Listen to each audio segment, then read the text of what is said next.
Hello and welcome back to another video. I'm Zelp and today we're going to play some more Warframe. In my last video, I made a mistake.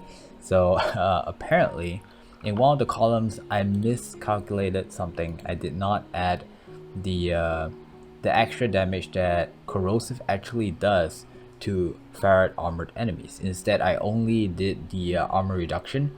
So if you were to do it, you realize that at the damage new tree, there's supposed to be an added times 1.75%, which I missed out. So someone at the comment section actually found this out. I didn't even realize until the end, and he told me about it, so I made the changes, and turns out that actually corrosive isn't that bad.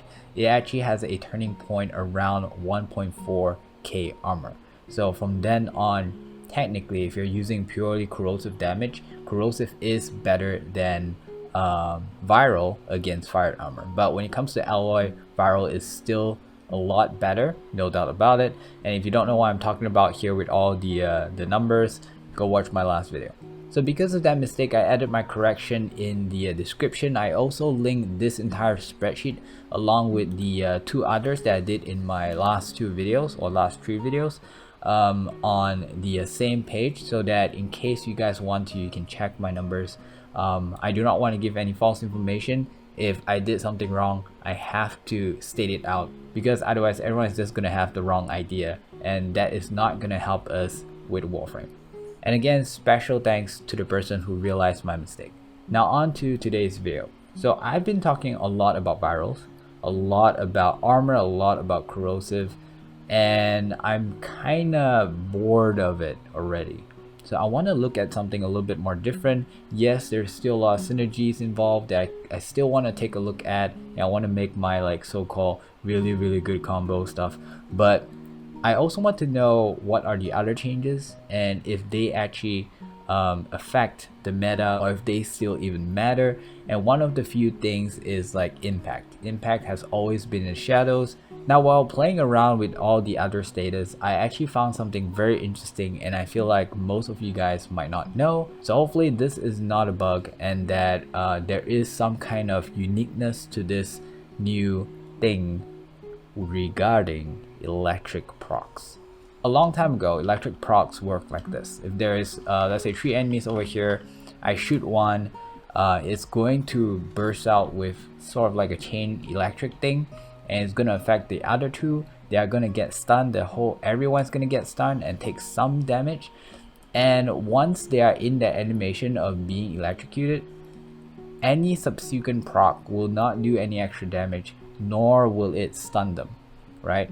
But currently they did some changes, so they allowed the damage to be re-procced over and over again, and that is pretty much it. If you look at the new patch notes, the way they describe it is that AoE electric damage that is part of status effect can now reoccur while the target is under the stun animation of another electric status effect. So basically what I just explained.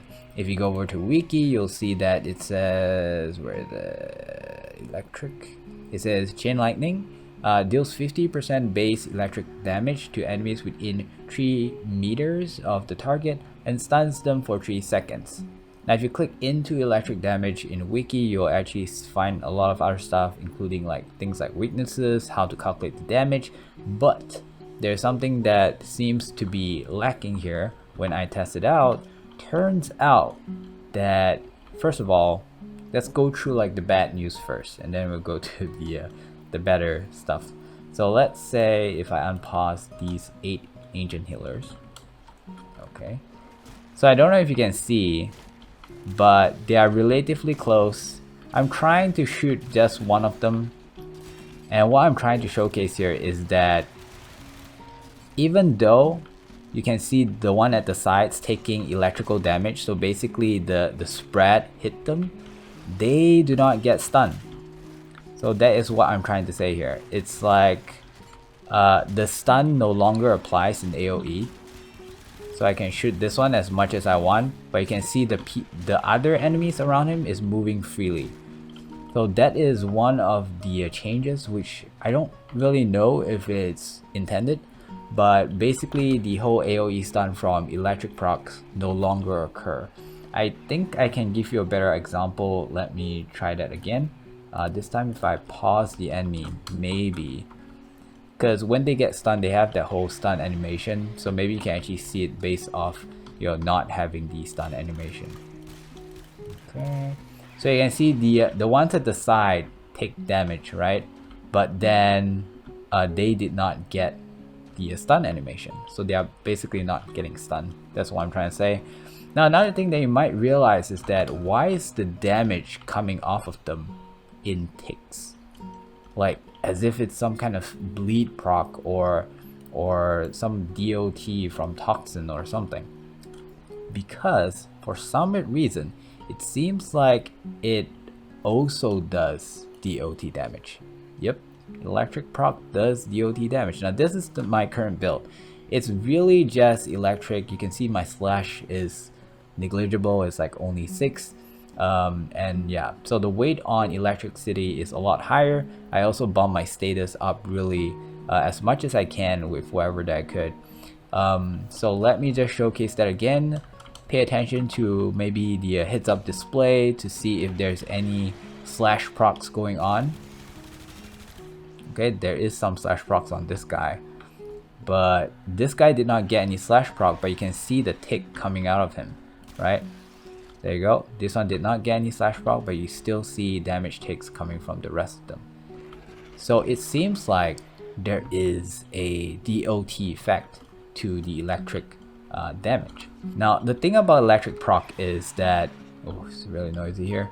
The thing about electric proc is that the range is really small. So according to wiki at least, the range is like 3 meters. So if I put a waypoint right below me, you see it shows 2 meters, which I think is actually 1.5. If I squat down, it becomes 1. So I feel like if I want to give you a slightly more accurate reading of what 3 meters is, I have to be squatting down and kind of just make my way to 3. Okay, there you go. So this is 3 meters, right, from that waypoint to my body over here. If I stand up, it might actually be slightly more than 3 meters. In fact, even at this point, it might be slightly more than 3 meters. It's because of the whole hypotenuse thing. Now, using a sniper, I need to be really careful not to get the shot combo, because it can actually wind up to like a few times combo. So I have to be careful with that. Okay, now, first of all, I want to show you guys something. If I were to use my current Vectis and hit the body right here, it's not enough to kill it, right? It did like slightly more than a quarter, maybe 1/3 of the damage. And the tick, the electric proc, did another 1/3 of the damage. So it's almost double, I would say. And you can see that the surrounding enemies, some of them at the back actually died because of the electric proc. Again, it's electric proc. And I didn't even hit the one at the back. I was hitting this one, and the one at the back died because maybe the electric actually hit their weak spots. So let me showcase that again. If I were to hit the body over here, you can see that it actually doesn't. Oh, look, the guys at the back actually dies, and he did not. Okay, so obviously something weird is going on. It's not 50% out of its base, because if you really think about it, it can't be, right? Now let's say if I were to switch this with gas, because gas is sort of like known for its AoE currently, because it no longer does that same or similar DOT with toxin anymore. So its DOT now is in gas form. I actually feel like the ancient healers are quite good for this testing, because they are not weak against electric, nor are they strong against it, and they are not weak against gas, nor are they strong on it. So we kind of have a very equal way of seeing if the AoE, which AoE is better, basically what I'm trying to say. So in this case, let's try and hit him in the body. Oop, come on, stand still. There you go. You see the gas procs on the others, not very impressive. This guy as well, not very impressive on him. Let's try another one over here, a new fresh one. Also not very impressive. It's weird, but the guy at the back actually took more damage than the guy at the front, right? Which I don't really understand why. This guy took a lot lesser. So in a weird conclusion, it seems like electric is better than gas in terms of dealing AoE damage. Now, just for the fun of it, I am going to change this up to heat, right? So let's change this to heat. Because I only have one dual stat mod, so my status is always the same, because I'm always doing one dual stat mod and one what do you call, just an elemental mod. The damage is always the same as well. So this is how I try to make it a control, so that we don't get different values. Another really good thing about ancient healers, I guess, is that they are also not weak against or strong against heat. So over here we have a fresh set of ancient healers, and this time we're using heat. And obviously heat is not going to have a AoE, but we just want to compare in terms of damage. So ooh, that one actually crits quite a lot, and it seems like okay. I don't know if you realize this, but the electric one, the first one that you tried, also did about a similar amount. Let's try this one. Ooh, let's wait for him to stand still. Oh, I see another heat crit. So I don't know.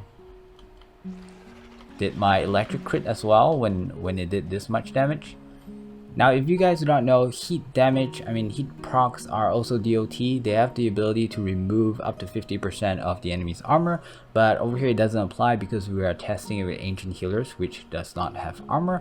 Now, one thing very interesting, or makes electric actually better than heat, is that for heat procs, if you were to re-proc, it does not stack. So it will actually reapply the heat proc. But from what my testing have shown is that electric procs does apply. So the DOT from electricity actually stacks, just like how toxin used to stack, just like how slash proc stacks. Did I just say toxin used to stack?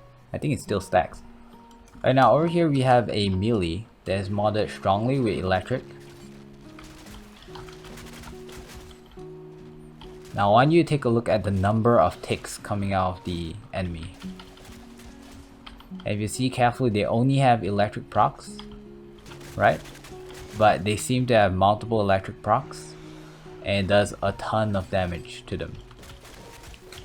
So in that sense, I feel like for good melee play, the meta might actually somehow switch over to electric, especially against maybe the infested, where there's a lot of horde and they're all densely coming towards you. Because although the stun does not spread like the way it used to, but if you're playing a melee and you have some range with you, the attack that hit them can cause them to get an electric proc. And with the current situation, having like more than 100% electric proc, you're probably more or less likely guaranteed to stun every one of them. And plus the damage that it does in AoE, it could be potentially really great. Now, I only have time to be exploring this much. There are other questions like how it will work with cold proc. Will it prolong the DOT damage? Will lasting sting prolong the DOT damage? And things like that, which I could test, but I don't have the time because I have to upload this video right now. Now let me know if you find this interesting and if it's something that you did not previously already know. Also, if you know something that you feel like I don't, that is very interesting or people might not know, let me know down in the comments as well. I'll see you guys tomorrow. Bye bye.